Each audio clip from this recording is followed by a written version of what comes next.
Panas. Panas. Sudah makan semuanya? Sudah.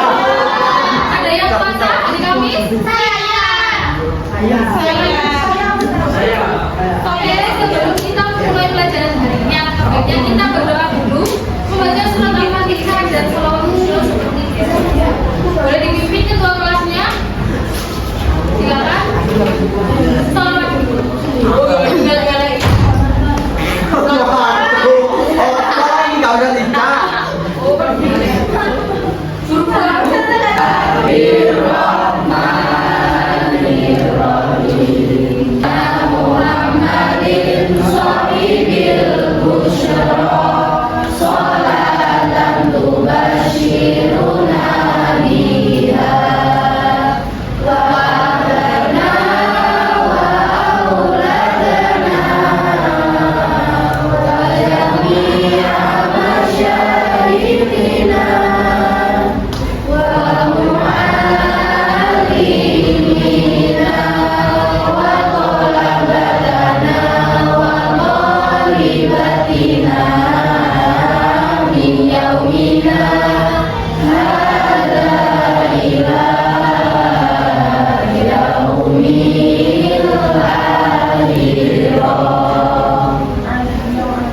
Muhammad Sadiqi,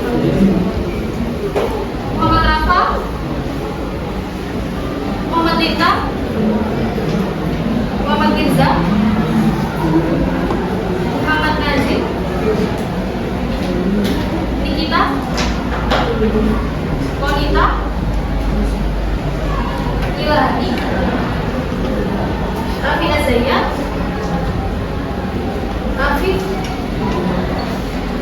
Sandrina, Syauti, Zainabullah. Oke, masuk semua ya. Alhamdulillah. Ujian kita membahas tentang apa? Tentang menghindari akhlak tercela, yaitu ada yang tahu ria itu apa? Ada yang masih ingat? Apa? Kalau nifak? Kalau nifak apa? Munafik. 3 tanda-tanda ciri orang munafik. Sebutkan apa saja? Yang berbicara diberi amanat dia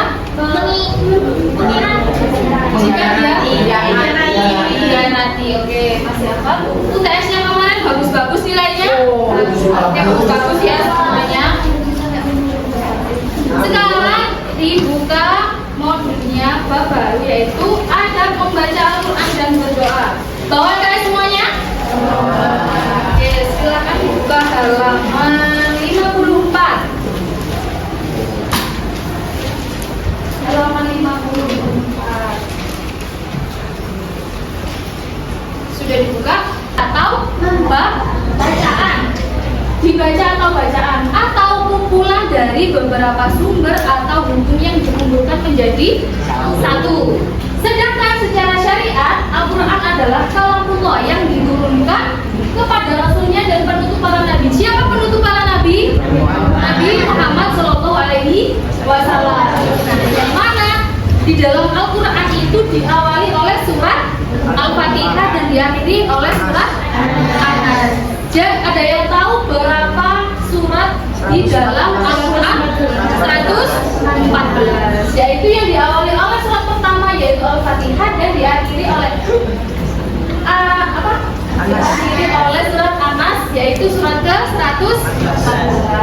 Nah, Al-Quran juga merupakan kumpulan firman yang dicetak Allah, yang diberikan Allah sebagai satu kesatuan kitab yang sempurna, yaitu di dalam Al-Quran ini. Kemudian di dalam Al-Quran ada yang tahu ada berapa huruf? Ada berapa ayat? Ada yang tahu di dalam Al-Quran ada berapa ayat? Itu ada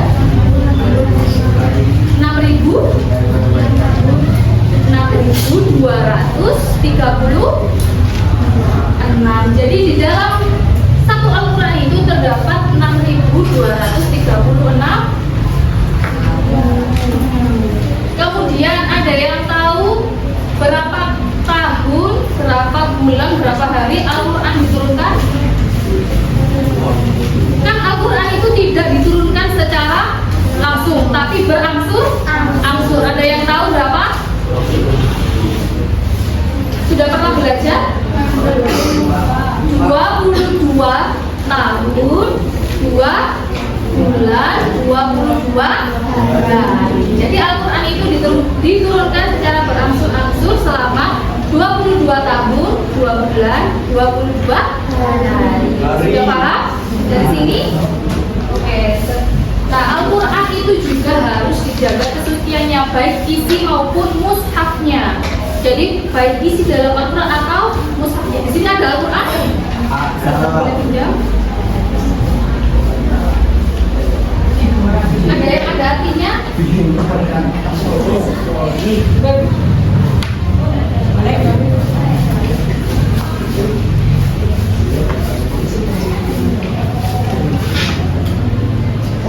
Nah, jadi Al-Quran itu harus dijaga dari isinya Al-Quran maupun bentuk mushafnya. Jadi kalau kita menaruh Al-Quran itu tidak boleh sembarangan, harus di tempat yang mulia, harus tempat yang bersih, harus tempat yang bersih dari najis dan suci. Nah, selain kita menjaga isi dan mushafnya, juga ada boleh riya atau pamer. Jadi di hatinya niat hanya karena Allah semata, mencari ridho Allah. Karena sesungguhnya membaca Al-Quran itu termasuk salah satu ibadah. Yang mana ibadah itu semuanya harus berasalkan dari niat. Ada yang tahu hadisnya? Innamal a'malu binniyat. Karena sesungguhnya semua perbuatan, semua amal itu bergantung dengan niat. Kalau kita awalnya niatnya salah untuk membaca Al-Quran karena dilihat orang, jadi nggak jadi pahala dong, malah jadi apa? Dosa. Nah, yang pertama harus niat karena Allah. Kemudian yang kedua ada bersuci dari hadas kecil dan hadas besar. Contohnya hadas kecil, kentut, terus buang air kecil, buang air besar. Kemudian contoh hadas besar, haid, terus nifas. Nah, itu salah satu hadas besar. Jadi kalau membaca Al-Quran itu harus suci dari hadas kecil dan hadas besar. Jadi kalau anak perempuan kalau sedang haid tidak boleh membaca Al-Quran. Nah, seperti itu. Kemudian lanjut. Yang ketiga, berwudu sebelum membaca Al-Quran. Nah, kalian tadi pagi ada membaca Al-Quran kan? Sudah punya wudu semua tadi? Sudah? Nah, kalau belum biasakan atau dari rumah ambil wudu terlebih dahulu kalau nggak mau di sini. Seperti itu. Biar apa? Suci dari hadas kecil dan hadas besar. Dan yang keempat, membaca dalam keadaan suci, duduk yang sopan dan tenang. Nah, duduknya harus sopan dan tenang kalau membaca Al-Quran. Kemudian yang kelima, membaca Al-Quran menggunakan pakaian yang bersih dan suci. Jadi kalau membaca Al-Quran harus pakaiannya bersih dari najis ataupun kotoran. Biasanya kalau membaca Al-Quran bisa pakai mukena atau biasanya dibuat untuk sholat. Jadi kalian kalau memakai seragam, ketika kalau yang perempuan kan pakai mukena ya kalau sholat langsung baca Al-Quran. Kalau yang laki-laki seragamnya bisa dijaga dari kotoran ataupun najis. Kan belum tahu kotoran itu najis apa enggak, kita kan enggak tahu kan. Harus dijaga kalau nanti membaca Al-Quran dan sholat. Kemudian yang keenam, menutup aurat. Wajib menutup aurat. Auratnya perempuan ada yang tahu? Semua wajah kecuali muka dan telapak tangan. Kalau laki-laki dari besar sampai seperti itu. Tapi alangkah baiknya semuanya harus tertutup. Masa kalau mau menghadap Allah nggak tertutup, meskipun auratnya mulai dari pusat sampai lutut. Kemudian yang ketujuh ada membaca dengan pelan tidak cepat. Kalau membaca Al-Quran tidak boleh cepat. Harus sesuai dengan tartil, harus sesuai dengan tajwid bacaan maksudnya. Itu. Kemudian membaca Al-Quran dengan khusyuk dan menghayati makna Al-Quran. Nah ini, kalau membaca Al-Quran nggak boleh guyon, harus membaca, memahami makna ayatnya. Itu. Kalau kalian punya Al-Quran yang ada apa artinya, bisa dilihat di sampingnya. Oh maknanya seperti ini, oh ayat ini maknanya seperti ini. Dan menghayati makna Al-Quran. Dan yang terakhir, menutup bacaan dengan kalimat Shadaqallahul Adzim. Kemudian membaca doa setelah membaca Al-Quran. Itu doanya sudah tahu kan semuanya? Dari sini sudah paham? Tadi yang nggak ada di situ boleh dicatat.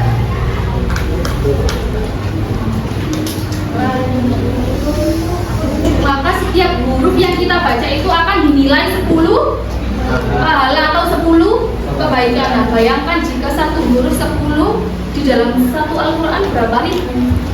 Banyak kan? Pastinya akan mendapatkan banyak sekali kebaikan yang Allah kasihkan kepada kita.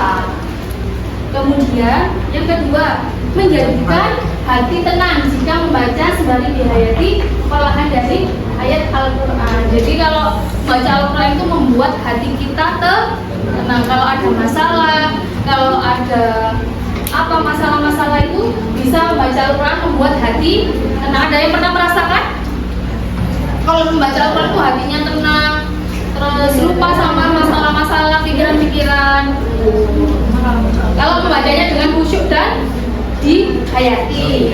Kemudian mendekatkan diri kepada Allah. Karena membaca Al-Quran itu salah satu ibadah, yaitu mendekatkan diri kepada Allah. Kemudian yang keempat, mendapat syafaat di hari kiamat. Nah, barang siapa orang yang membaca Al-Quran ketika dia masih hidup akan menjadi penolong nanti ketika di akhirat.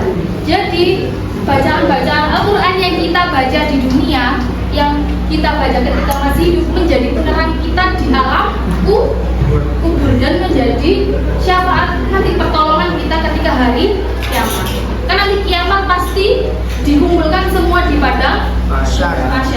Bagi barang siapa yang membaca Al-Quran di dunia maka akan mendapatkan syafaat atau pertolongan nanti. Kemudian diangkat derajatnya oleh Allah. Meskipun nggak diangkat derajatnya di dunia, nanti di akhirat diangkat derajatnya. Seperti itu. Mendapatkan rahmat dan keberkahan. Ini. Kemudian dikelilingi malaikat di dunia maupun di akhirat. Jadi kalian berjalan, kalian bersepeda itu dikelilingi oleh malaikat. Yang awalnya di depan kalian ada batu, kalian nggak jadi jatuh karena dikelilingi oleh malaikat. Nah ini mendapatkan cahaya di dunia dan di akhirat. Di dunia juga mendapatkan cahaya. Saudara pernah dengar bahwasanya barang siapa yang membaca Al-Quran itu wajahnya akan bersinar, kayak ada cahayanya sendiri. Dan di akhirat juga. Nah ada hadisnya di situ. Saya tulis.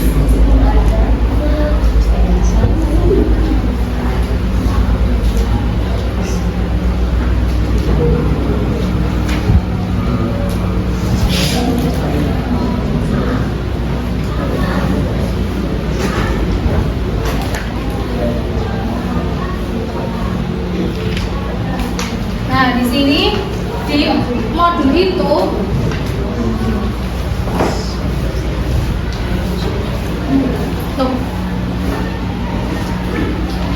Di modul itu sudah ada artinya aja dalam 55.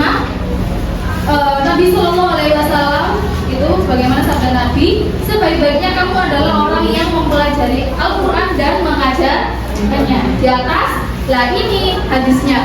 Khairukum man ta'allamal Qur'ana wa 'allamahu. Sebaik-baiknya manusia yaitu adalah orang yang belajar Al-Quran, ta'allama belajar Al-Quran wa 'allamahu dan mengajarkannya kepada orang lain.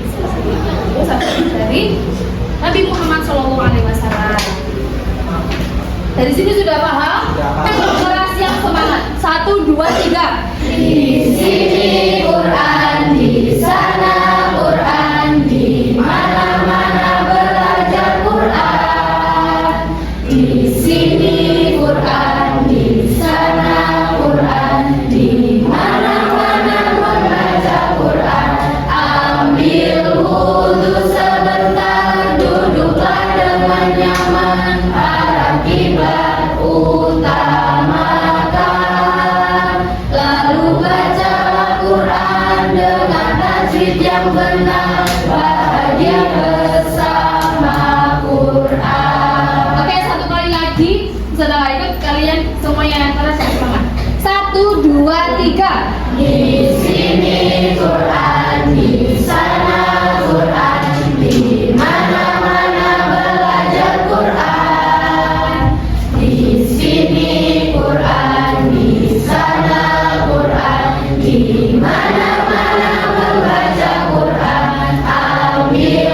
tajwid yang benar, bahagia bersama Quran. Oke, tepuk tangan kita semuanya. Jadi di sini ambil wudhu, kemudian duduk dengan nyaman, arah kiblat. Arah kiblat itu menghadap kemana? Ke arah barat.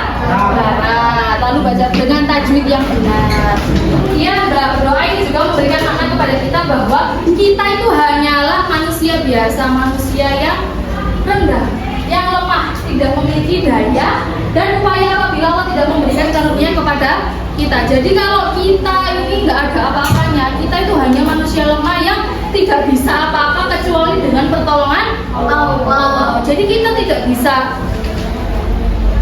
bisa bernafas, kita tidak bisa berjalan kecuali kehendak Allah. Jadi semuanya itu kehendak Allah. Kita itu hanya manusia yang lemah yang hanya bisanya meminta. Jadi percuma kalau kita sombong itu nggak ada apa-apanya. Karena kalau kita sombong percuma. Kan kita hanya adalah manusia yang lemah. Apa yang kita sombongkan? Karena semua itu hanyalah milik Allah. Kita semua meminta ini, meminta itu hanya kepada Allah, dan juga yang memberikan pun Allah.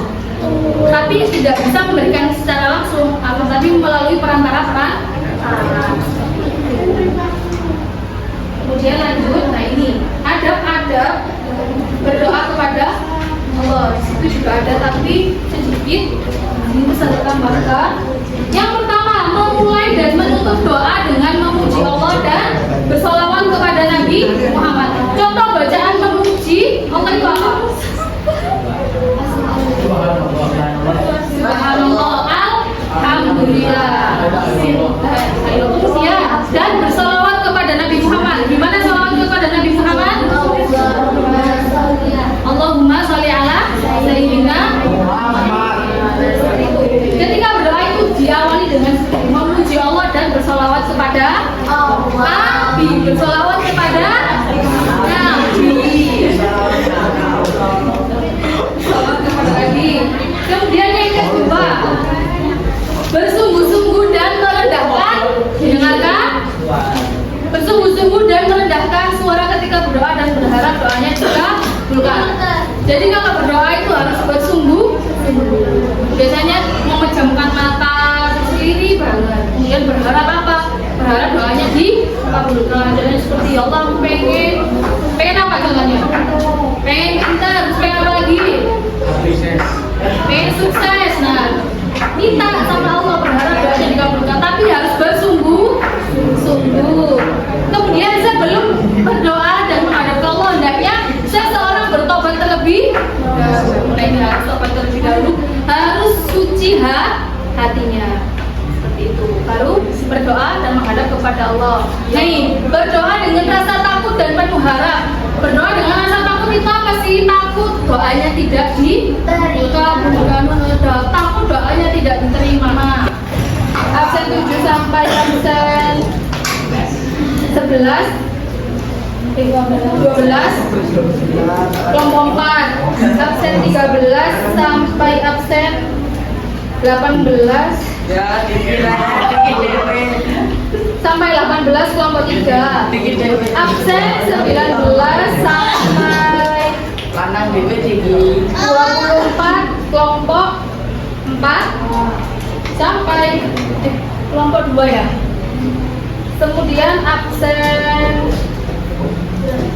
25 sampai 30 kelompok 1. Silakan berkumpul di kelompoknya masing-masing. Kelompok 1, kelompok 2, kelompok 3, 4 sama 5. Oke, silakan ya.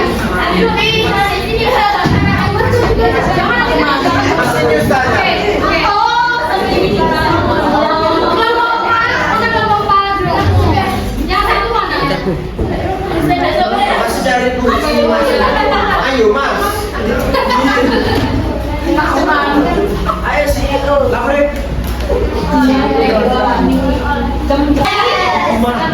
Teka-teki silang. Nah, yang mana ada 10 soal, jadi semuanya harus mengerjakan. Nggak boleh ada yang kok gini. Jadi itu semuanya harus mengerjakan. Nanti usaha nilai paling di situ. Di sini ada 5 mendatar dan 5 ke bawah. Di sini ditulis nama. Nggak boleh dikerjakan dulu. Ini John. Tuh, oke, jangan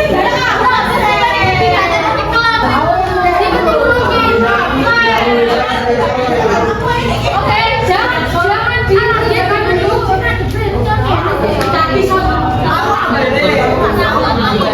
Oke, sudah siap semuanya?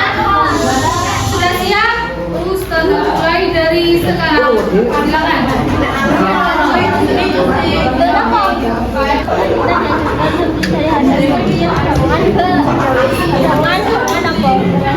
Litang kilo. Nomor biro. Iki mau tiga bawah. Kalau sekarang wes.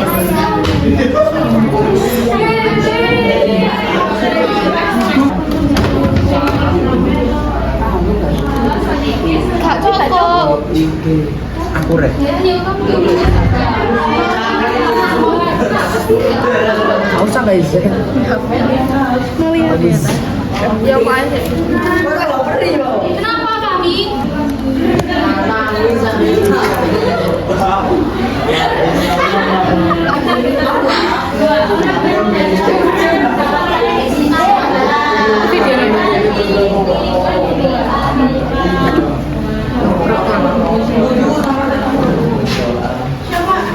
Sebaiknya dilakukan dengan suara yang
Dikabulkan, jawabannya benar apa salah? Benar semuanya? Nah, oke, nomor 2 dibaca. orang yang membaca Al-Quran akan mendapatkan pahala. Orang yang membaca Al-Quran akan mendapatkan benar semuanya? Nomor 3. Sebelum membaca Al-Quran, kita dianjurkan untuk berhenti dari hadas kecil Dengan apa? Jawabannya dulu. Semuanya ada yang salah? Ada yang berwudu? Itu aja. Sebelum berdoa, dianjurkan menghadap ke arah kiblat. 4. Sebelum berdoa dianjurkan menghadap ke arah kiblat. Oke, lanjut nomor 5. Berdoa sebaiknya dilakukan dengan suara yang lirik. Lirik, jawabannya lirik. Betul semua apa ada yang salah? Oke, lirik. Nomor 6 ya. Al-Quran sebaiknya diawali dengan membaca Baca basmalah. basmalah. Nomor 6 membaca apa? Sebelum membaca Al-Quran? Basmalah. Membaca Al-Quran dengan memperhatikan hukum tajwid disebut membaca secara Nomor 7 membaca Al-Quran memperhatikan hukum tajwid disebut baca secara satu ada pembaca Al-Quran adalah duduk dengan sikap Sopan. Ya, jawabannya sopan. Salah Nomor apa? sopan. Nomor 9. Saat berdoa hati harus penuh dengan rasa ikhlas. Ikhlas. Benar semua? Oke, nomor 10 terakhir. Mengawali doa dianjurkan dengan membaca pujian kepada Allah Yaitu hamdalah. Oke, benar semuanya? Ada yang salah satu? Ada yang benar semuanya? Benar semuanya. Oke, sekarang semuanya.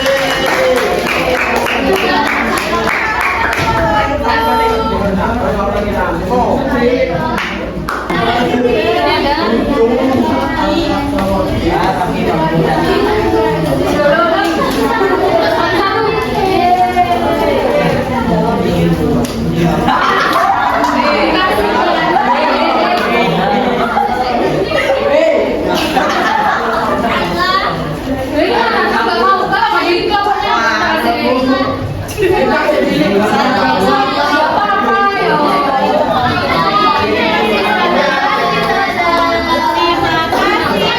Allah kepada umat manusia. Untuk apa tujuannya? Pedoman. Yang pertama harus niat ikhlas kepada kemudian apa lagi? Bersuci dari atas dosa dan hasrat.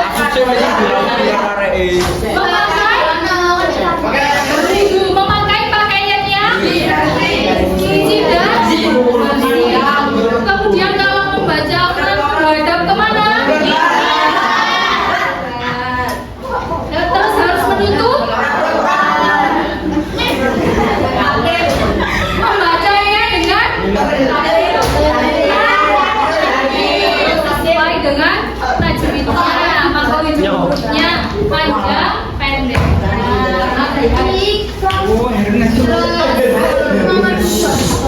Kenapa itu? Sudah. Fadilahnya membaca Al-Quran apa? Ya, menjadikan hati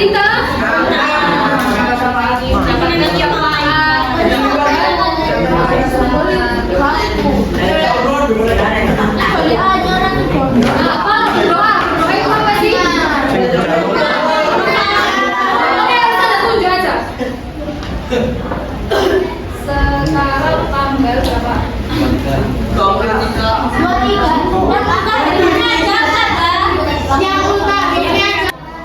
Sudah paham materi yang awal sampai akhir tadi? Jangan itu, di situ ada LKPD-nya, jangan lupa. Atau kalau gitu langsung buka besok di depan. Sedikit aja. Ya. Oke. Besok buka berarti ya. Ingat minggu depan. Ini tentang seadab membaca Al-Quran dan tidak open book. Soalnya kita sudah 2 kali open book. Sekarang tidak. Bukan uji kokohannya. Nanti saya buat. Sudah susah. Ada ABCN, ada isian. Oke? Sudah ini, ya sudah paham materinya? Besok minggu depan ulangan. Jangan lupa belajar. Ya, bab ada membaca Al-Quran dan ada yang ditanyakan? Sudah? Oke, kalau ada, Ustazah akhiri apa ini? Wassalamualaikum warahmatullahi wabarakatuh.